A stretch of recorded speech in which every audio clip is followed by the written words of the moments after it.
We've now seen the differences between writing and speaking, so let's move it closer into the performance of actual speeches. So merely performing literacy or orality can make the speech more nerve-wracking and in many cases harder to understand. And I want to look at this through the lens of performance and communication orientation. And in this class, we're going to adopt a communication orientation. I'm going to unpack these terms here in a moment. In general, I take my understanding of these terms from Michael Motley's work. He's got a slim volume on public speaking apprehension, fear of public speaking, where he really fleshes these out. But at the broadest level, I want to think of performance and communication orientation as a continuum. You know, we can sort of identify certain performances somewhere along this line, speeches somewhere along this line between a performance orientation and a communication orientation. And in fact, this performance is a metaphor, right? Is it like a stage performance or is it more like a conversation, a communication conversation?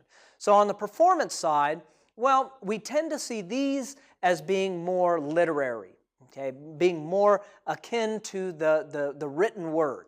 In terms of speech preparation, often these are going to be full manuscripts, okay, written out speeches word for word. On the other end, on the communication orientation, we're going to see more outlining, minimal outline, so that the speaker can move off of that preparation and actually engage the audience. So it's not mapping out each and every word, which may have been, once again, written for the eye rather than for the ear, but working off of minimal outline. Performance orientation, well, because it's written out, it's probably going to be either read at the audience or completely memorized. So once again, the stage metaphor is appropriate. It's like if you went to go see a play of Hamlet, a staging of Hamlet. And if you're going to see Hamlet, you're going to hear the words. The actor is not going to just wing it to do Hamlet. You know what the words are and you're going to hear those specific words. The actor doesn't start off the famous soliloquy with, "To be or not to be? That's a question. Let me think on that."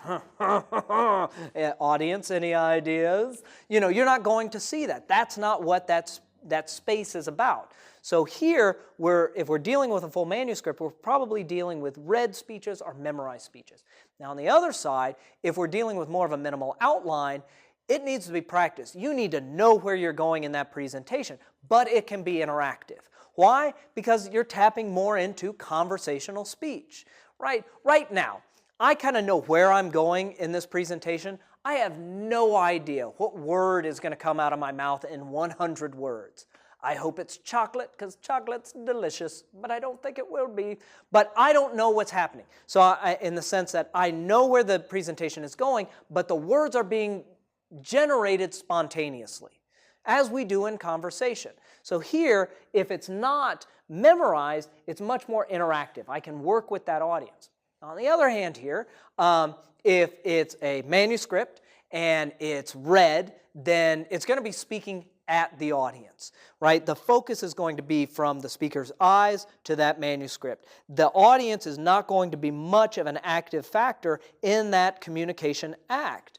And that's a shame, because speech should be more about that act of communication. So that's going to be much more speaking at the audience. Here, if we're working off a minimal outline, I'm interacting with the audience, I can actually engage them. I'm speaking with the audience.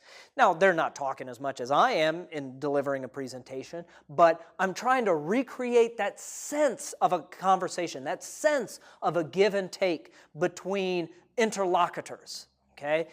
Last thing I'll say, and this is often counterintuitive to many people, writing out that speech, reading it at the audience is often more nerve-wracking. It's often more nerve-wracking than on a communication side. If I practice it, I plan the speech, I practice it, but I'm working off a minimal outline so I can engage the audience, that's probably going to be less nerve-wracking. Why is this more nerve-wracking? Well, there's lots of theories on this, or some theories on this, but in many ways it comes down to the threshold for failure is pretty low. If the word is the thing, if I get a paragraph wrong, it's wrong. if I get a sentence wrong, if I get a word in the wrong place, it's gone off the rails. As opposed to in conversation, I might start and restop a sentence, but that's not a horrible thing. We're able to adapt because that's how flexible and dynamic spoken language is. So in this class, we're going to be doing communication orientation rather than performance orientation. Now, there are lots of exceptions to this basic dynamic. So the State of the Union address here in the United States, the president gets up and addresses the nation. Right? He's not winging it. He's not making it up as he goes. It's not, my fellow Americans, the State of the Union is strong-ish, I suppose. How y'all doing? It's hot out tonight. You know, he's not doing that. It is very deliberately mapped out. It is a manuscripted speech. But writing for the ear, writing something that sounds like it can be delivered naturally or is able to be processed by listeners as naturally occurring speech or as logical speech takes practice. In this class, we'll get there. By the time we get to that persuasive speech, we're going to be doing a lot more writing for the ear. But right now, I want to make sure that we're at least understanding and working within and getting the full benefits of this communication orientation. So what I'd like you to do now at the end of this video is you'll notice on the course webpage I've got a link to some clips on YouTube. And what I want you to do is go watch those clips. I've got sample clips. But I want you to locate each one of those individual speakers on the performance communication continuum. Where do they sit? Are they more on one side or the other? Are they in the middle? Why?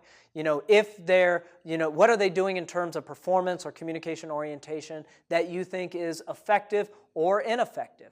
Are they reading? Do they seem or do they sound natural? Is a speaker more compelling than another one?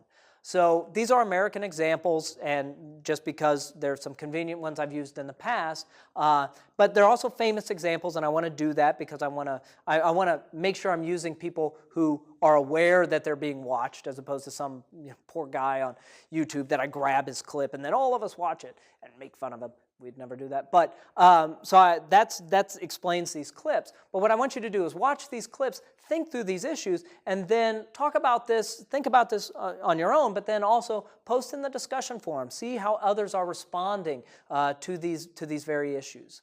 So with that, I'll end here so that you can go take a look at those sample clips.